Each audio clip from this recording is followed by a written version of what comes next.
সন্ধ্যাবেলা চলে গেলাম ঘুগনি আর মোমো খেতে। দাদার বাইক নিয়ে ঘুরে বেড়াচ্ছিলাম, এমন সময় গোপন সূত্রে খবর আসলো যে 60 টাকার চিকেন মোমো 30 টাকায় বিক্রি হচ্ছে। এরপরে তাড়াহুড়ো করে দাদার বাইকে যাচ্ছিলাম, এমন সময় দেখি গাড়ির তেল ফুরিয়ে গেছে। তারপরে আর কি, ওখান থেকে সোজা গেলাম পেট্রোল পাম্পে, ওখানে 110 টাকা তেল ভরে সোজা গেলাম সেই মোমোর দোকানে। মোমো বাদেও এখানে অনেকগুলো স্টল বসে, যেখানে 30 টাকার বিরিয়ানি, 10 টাকার চর্বির ঘুগনি, আরো অনেক কিছু পাওয়া যায়। আমরা 3 প্লেট চিকেন মোমো অর্ডার দিয়েছিলাম। এটা খেতে খুব টেস্টি হয়েছিল, এমনকি এর সঙ্গে সস আর স্যুপ দিয়েছিল, সেগুলোও কিন্তু অনেক টেস্টি ছিল। এরপরে কিন্তু আমাদের আরো খেতে পেয়ে গেছিল, তার জন্য আমরা নিয়ে আসলাম 20 টাকার প্লেটের ঘুগনি। আর ঘুগনির মধ্যে এত বড় একটা খাসির চর্বি পেয়েছি আমি।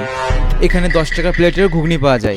যারা এই ভিডিওটা চাকদা বনগার মধ্যে থেকে দেখছো, তাহলে তাদের বলে দিই, চলে আসো সিলিন্ডার, সেখান থেকে স্মার্ট পয়েন্টের একেবারে উল্টো সাইডে সন্ধ্যাবেলা চলে আসো। ওখানে ঠিক এমন দোকান বসে, এখানে অল্প দামে অনেক কিছু খেতে পারবে। আর তুমি যদি আমাকে এখনো ফলো না করে দেখো, তাহলে নিচে দেখো ফলো অপশন আছে, ওটা ক্লিক করো, দেখো ফলো হয়ে যাবে। আর ভিডিওতে ডবল ক্লিক করো, দেখো লাইক হয়ে যাবে। আর কে কে আমার ভিডিও চাকদা থেকে দেখছো, অবশ্যই একটা কমেন্ট করে বলো। ভালো থেকো, সুস্থ থেকো, আর শুভ্র ভাইয়ের ভিডিও দেখতে থেকো। চলো বাই।